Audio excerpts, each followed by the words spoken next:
حکوومەتی عێراق پێویست بوو لە دوای 2023ەوە ئەو تاوانانەی بەرامبەر بە گەلی کوردستان کراون قەرەبوویان بکاتەوە و کێشەکان چارەسەر بکات، بەڵام بە پێچەوانەوە کێشەی زیاتر بۆ هەرێمی کوردستان دروستەکات. لەگەڵ دەست بەکاربوونی کابینەی نوێمی حکوومەتی هەرێمی کوردستان هەر ئەو کات سەرۆکی حکوومەتی هەرێمی کوردستان نیازپاکی و دەستپێشخەری خۆی بۆ چارەسەرکردنی کێشەکان لەگەڵ حکوومەتی فیدراڵ خستە ڕوو. هەروەها لەو کاتەوە تا ئێستا زیاتر لە 20 تا 25 جار شاندی حکوومەتی هەرێمی کوردستان سەردانی بەغدایان کردو بۆ چارەسەرکردنی کێشەکان، بەڵام ڕۆژ بە ڕۆژ بەغدا کێشەی زیاتر بۆ هەرێمی کوردستان و قەوارەی هەرێمی کوردستان دروستەکان. لە سەرم پرسا زیرەک کەمال نووسەر و چاودێری سیاسی لە ستۆدیۆ میوانمە. کاک زیرەک بەخێر بێن بۆ بۆ کاماژەمان پێکرد. ئێمە کۆمەڵێ بابەت و کێشەی جیامان هەبوو لەم کێشانەی کە ئێستا ڕوبەڕوومان بوونەتەوە، بە تایبەتی ئەوەی کە وەکو تاوان پێشتر لە سەردەمی ڕژێمی ڕووخاوی عێراقدا بەرامبەر بە هەرێمی کوردستان کرابوو، بڕیار بوو لە دوای 2023ەوە ئێمە قەرەبووی ئەم تاوانانە بکرێنەوە وەکو خەڵکی هەرێمی کوردستان، بەڵام ئەبینین ئێستا بە جۆرێ لە جۆرەکان بە شێوازێکی دیکە تاوانمان بەرامبەرەکرێتەوە و حکوومەتی عێراق کێشە بە کێشە ئەسپێرێت و هیچ کێشەیەک چارەسەر ناکات کە ڕوبەڕووی هەرێمی کوردستان یان پەیوەندیەکانیان لەگەڵ هەرێمی کوردستان بوو. زۆر سپاس بۆ جەنابتو بۆ ڕەخساندنی و دەرفەتە. کاک عەمار، ئەگەر ڕەنگ بێ پەیوەندیشی بە باسەکەمانەوە هەبێ، بەڵام ڕەنگ بێ جەوهەری پرسیارەکەی تۆ باوری بەو شێوەیە نەتوانم بیدەمەوە ڕاستە خۆ، بەڵام یەکشت بە جەنابە دەڵێ مانجی دەی 2023 ژمارەیەک نووسەر و ڕۆشنبیری کوردستان کەی دهۆ، کەولێ، سلێمانی، کەرکووک، کەڵەبجە هەموو شار و شارۆچکەکانیشی تێدا بوو. یاداشتێکمان ئاراستەی سەرکردایەتی حیزب لایەنە سیاسیەکانی کوردستان کرد. داوامان کرد لە عێراقی نوێدا لە نووسینەوەی دەستوور مادەیە کە بێ کە تیایدا ئەو جینۆساید و تراژیدیانێ بەسەر گەلی کوردستاندا جێبەجێ کراون لەلایەن ڕژێمی بەعسەوە وەکو جینۆساید بناسێنرێنەوە قەرەبووی کە سوکارەکانیشان بکرێتەوە، ئەمە لە دەستور جێگیر بکرێت. دوو، ناوی عێراق بگۆڕێ وەک چۆن مەسەرەی ئەوەی لە زائیر ڕوویدا کاتی خۆی، لەبەرەوەی لە ژێر ئاڵای عێراق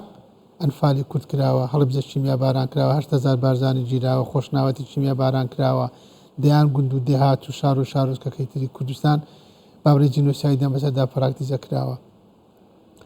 سێ، داوای ئەوەمان کرد کە بە هەر شێوەیەک بێ عێراقیەکان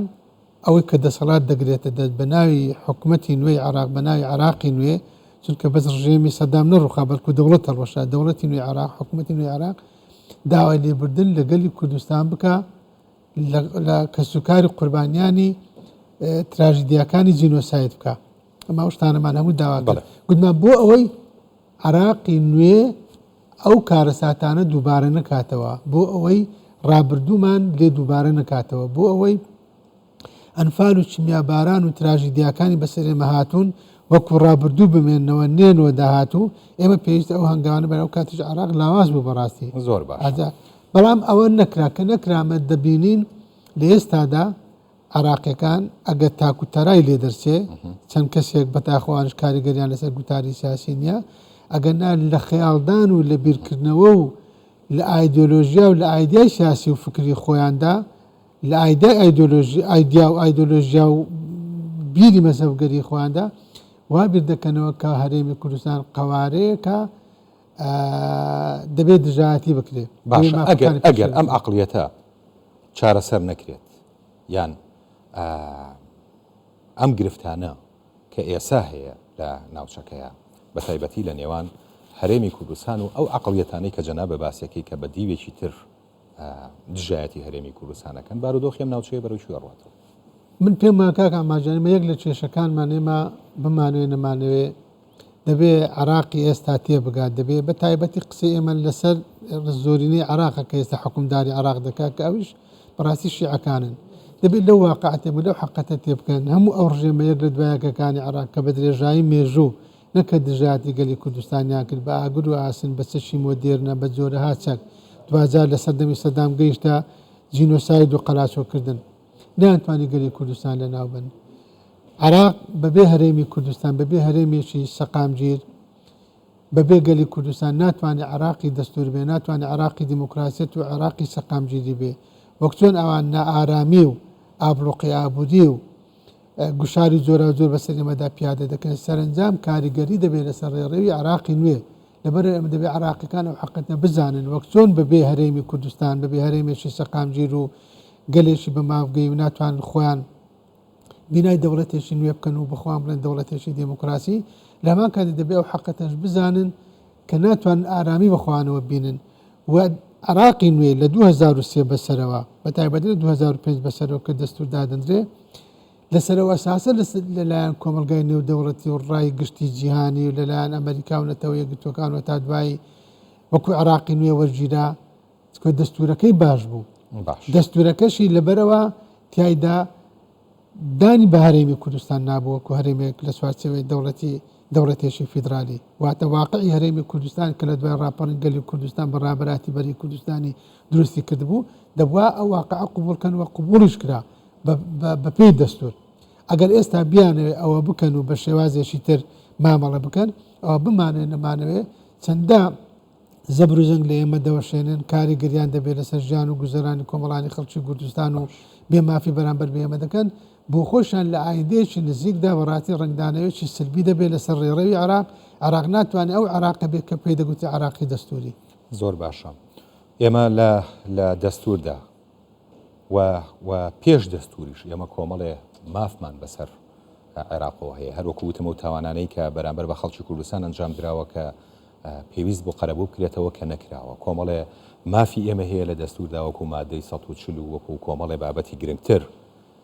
کە تایبەتن بە مافەکانی خەڵکی کوردستانەوە بەڵام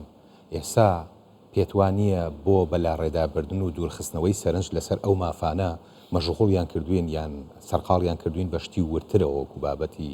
موچە و ینی شتگەلێک کە هەم کاریگەری نەرێنی لەسەر ناوخۆی هەرێمی کوردستان هەبووە هەم بۆ ئەوانیش بە جۆرە لە جۆرەکان وەکو سیاسەتی بەرامبەر بە ئێمە بەکاریە کاک ئاماجان من بۆ خۆم ببینمە ئەگەر بەهەڵە نەچوو ساڵی 2004 دەبوو لەو کەناڵیەوە ئەوەم گوت ئێستاش تاکید دەکەمەوە کێشەی ئێمە ئەوەی جەنابەت دەڵێ پرسیارەکە لە شوێنی خۆیەتی پرسیارێکی دروستە دەیانەیە وەک چۆن ئێستا فەلەستینیەکان سەرقاڵ کراون بە ڕاوەستاندنی شەڕی غەزە و کردنەوەی معبەری ڕەفاح ئێمەش سەرقاڵ بکرین بەشتە سەرەتاییەکان کە مافی خۆمانە مەسەلە ستراتیژی و نیشتیمانی و نەتەوەیەکان لە بیرمان بەرنەوە بەڵام حقەتێکێ دەبێت سەرکردایەتی سیاسی کوردستان ئەوە بزانێ کە دڵنیاشم ئەو قەناعەتیان لەلا دروست بووە گە دروستیش نەبووی هیوادارم لا دروست بێ کە عراقیەکان بە شیعە و سوننەوە لە دەستور پەشیمان بوونەتەوە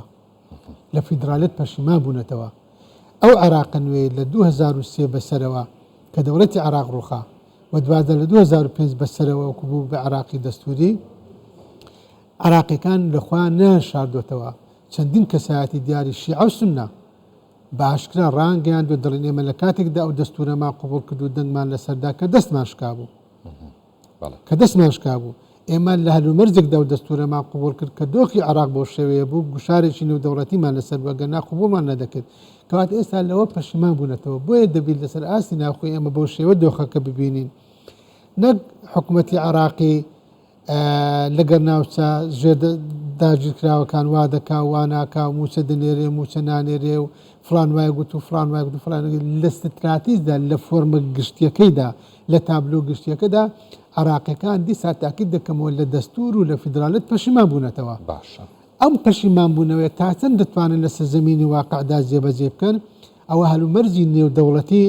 هەلومەرجی ئیقلیمی و هەلومەرجی ناوخۆیش حکم دەکا ئەگەر بێت و هەلومەرجی نێودەوڵەتی بەو شێوێ بمێنێتەوە ناڕزاییەکانیان لە چوارچەوەی بەیاننامەدا بمێننەوە جگە لە کۆمەڵی قسەی ڕۆمانسی عاتفی زیاتر هیچ شتێکی تر نەڵێن من پێمە ئەم بەرنامەی خۆیان لە داهاتوودا بە وردە بە شێوازێکی جۆرا زۆر جێبەجێ دەکەن و یەک لە هەنگاوەکانیشانەوەی جەنابەت کردتە پرسیار سەرقاڵکردنمان بەشتە بچووکەکان و دوورخستنەوەمان لە شتە سەرەشەکان زۆر باشە ئەم باسی کۆمەڵگەی نێودەوڵەتی کە کاریگەری ڕاستە خۆیان هەیە لەسەر بارودۆخەکە کۆمەڵگەی نێودەوڵەتی چۆن نەتوانێت بێتە پێشەوە لەسەر ئەم بابەتانە لە کاتێکە عێراق وەکو ئەوترێت خاوەنی سیادەی خۆیەتی و هەنێجار دەستێ وەردان قبول ناکات لەسەر ئەم بابەتە کاک ئەمەر خۆی هەندێک شتەیە نەفرەتی دەوڵەتی پێ دەڵێن نەبوونی دەوڵەت کێشەیە بۆ تۆی جەناب دەڵێ زۆر ڕاستە ئێمە هەرێمێکی لە سواسیەوەی عراقین سیاسەتی خارجی ئێمە سیاستێکی سربەخۆ بە سیاستێکی سربەخۆ ناتوانین پەیڕەوی بکەین دەبێت سیاستی خارجی مەسیاستی دەرەوەمان گوتاری سیاستی دەرەوەمان لە ڕێگای دەوڵەتی عراق بێ بە ڕسمی لە ڕێگای حکوومەتی عراق بێ ئەمە زۆر ڕاستە بەڵام خۆ ئێمە لەسەر ئاستی دەرەوە دەتوانین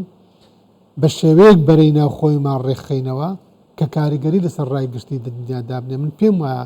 یەکێک لەو شێوازانەی ڕاستە من تاکید دەکەمەوە ناتوانین لە ڕێگای گوتارێکی سیاسی ڕاستەوخۆ بڕۆین و مامەڵی لەگەڵ کۆمەلگای دەوڵەتی بکەین بەڵام خۆ لە ڕێگای ڕێخستنەوەی بەرەی ناوخۆیی بەهێزکردنی بەرەی ناوخۆیی بەهێزکردنی کۆڵەگە بنچینیەکانی سیستەمی دیموکراسیەت چاکردن و باشکردنی ژیان و گوزەرانی کۆمەڵانی خەڵکی کوردستان بەهێزکردنی پەیوەندیەکانی نێوان حکوومەت و